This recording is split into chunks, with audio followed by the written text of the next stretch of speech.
distinguished guests, including our presidents and first ladies, government officials, foreign dignitaries, and friends. Jeb, Neil, Marvin, Darrow, and I, and our families, thank you all for being here. I once heard it said of man that the idea is to die young as late as possible.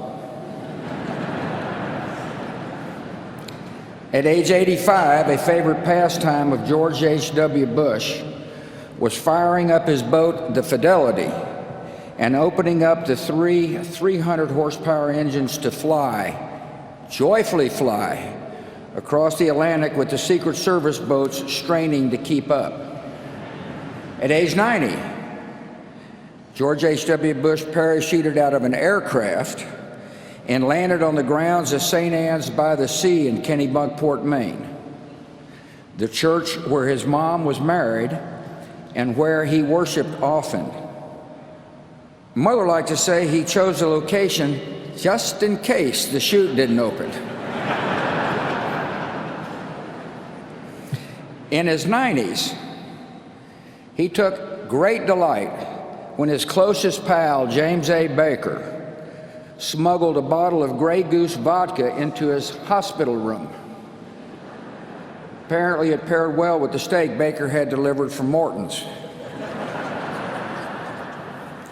To his very last days, Dad's life was instructive. As he aged, he taught us how to grow with dignity, humor, and kindness. And when the good Lord finally called, how to meet him with courage and with the joy of the promise of what lies ahead. One reason Dad knew how to die young is that he almost did it, twice. When he was a teenager, a staph infection nearly took his life. A few years later, he was alone in the Pacific on a life raft, praying that his rescuers would find him before the enemy did. God answered those prayers. It turned out he had other plans for George H.W. Bush. For Dad's part, I think those brushes with death made him cherish the gift of life, and he vowed to live every day to the fullest.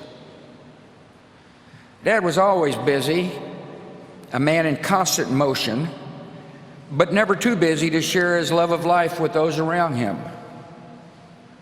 He taught us to love the outdoors. He loved watching dogs flush a covey. He loved landing the elusive striper.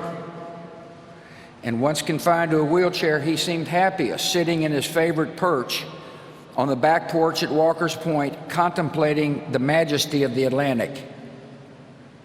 The horizons he saw were bright and hopeful.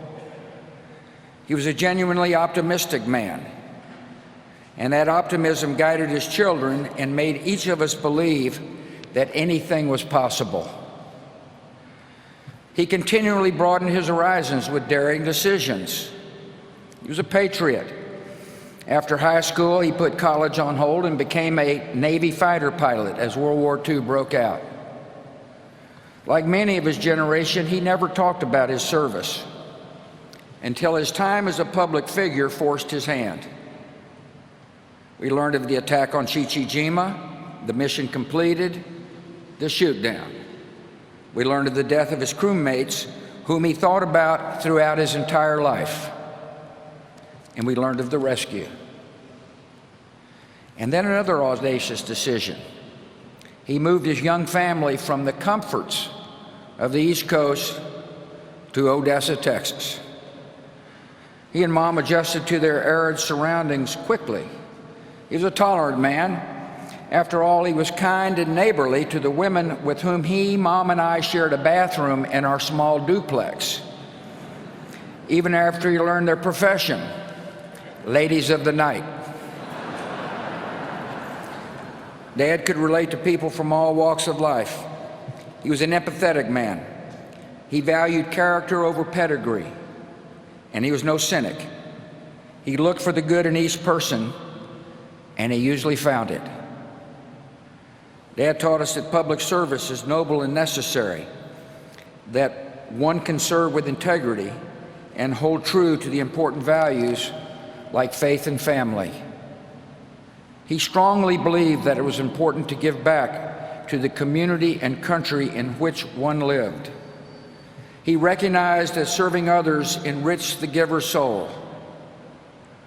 To us, his was the brightest of 1,000 points of light. In victory, he shared credit. When he lost, he shouldered the blame.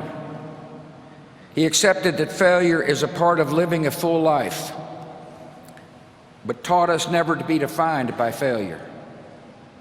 He showed us how setbacks can strengthen. None of his disappointments could compare with one of life's greatest tragedies, the loss of a young child.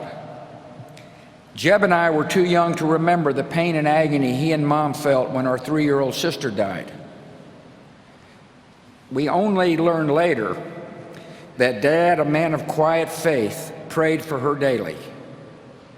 He was sustained by the love of the Almighty and the real and enduring love of her mom. Dad always believed that one day he would hug his precious Robin again.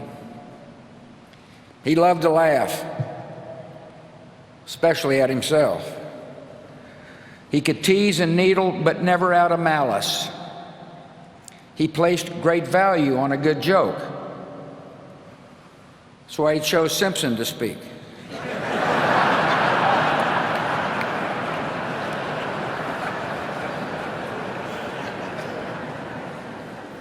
On email, he had a circle of friends with whom he shared or received the latest jokes.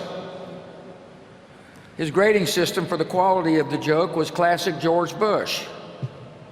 The rare 7s and 8s were considered huge winners, most of them off color. George Bush knew how to be a true and loyal friend. He nurtured and honored his many friendships with a generous and giving soul. There exist thousands of handwritten notes encouraging or sympathizing or thanking his friends and acquaintances. He had an enormous capacity to give of himself. Many a person would tell you that Dad became a mentor and a father figure in their life.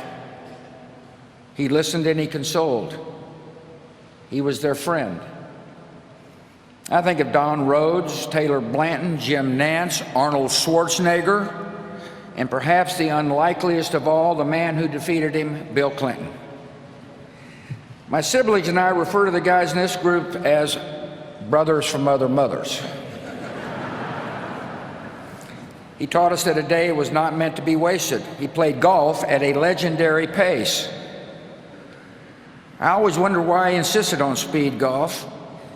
He was a good golfer. Well, here's my conclusion. He played fast so that he could move on to the next event, to enjoy the rest of the day, to expend his enormous energy, to live it all.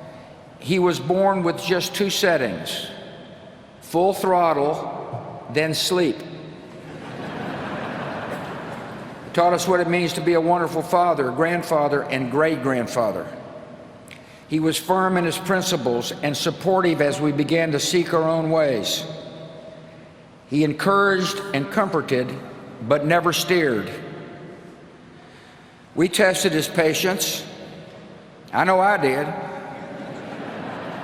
But he always responded with the great gift of unconditional love.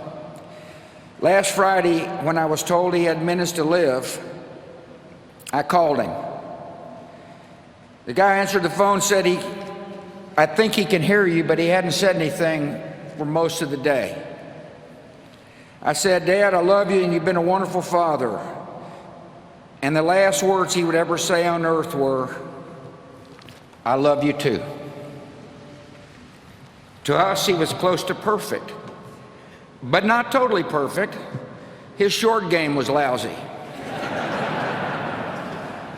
He wasn't exactly Fred Astaire on the dance floor. The man couldn't stomach vegetables, especially broccoli. And by the way, he passed these genetic defects along to us.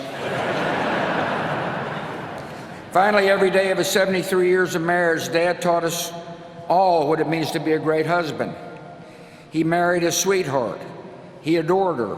He laughed and cried with her. He was dedicated to her totally. In his old age, Dad enjoyed watching police show reruns, the volume on high, all the while holding Mom's hand. After Mom died, Dad was strong, but all he really wanted to do was hold Mom's hand again. Of course, Dad taught me another special lesson. He showed me what it means to be a president who serves with integrity, leads with courage, and acts with love in his heart for the citizens of our country. When the history books are written, they will say that George H.W. Bush was a great president of the United States, a diplomat of unmatched skill, a commander-in-chief of formidable accomplishment, and a gentleman who executed the duties of his office with dignity and honor. In his inaugural address, the 41st President of the United States said this: "We cannot hope only to leave our children a bigger car, a bigger bank account. We must hope to give them a sense of what it means to be a loyal friend, a loving parent, a citizen who leaves his home, his neighborhood, and town better than he found it." What do we want the men and women who work with us to say when we are no longer there? That we were more driven to succeed than anyone around us, or that we stopped to ask if a sick child had gotten better and stayed a moment there to trade a word of friendship? Well, Dad, we're going to remember you for exactly that and much more. And we're going to miss you. Your decency, sincerity, and kind soul will stay with us forever.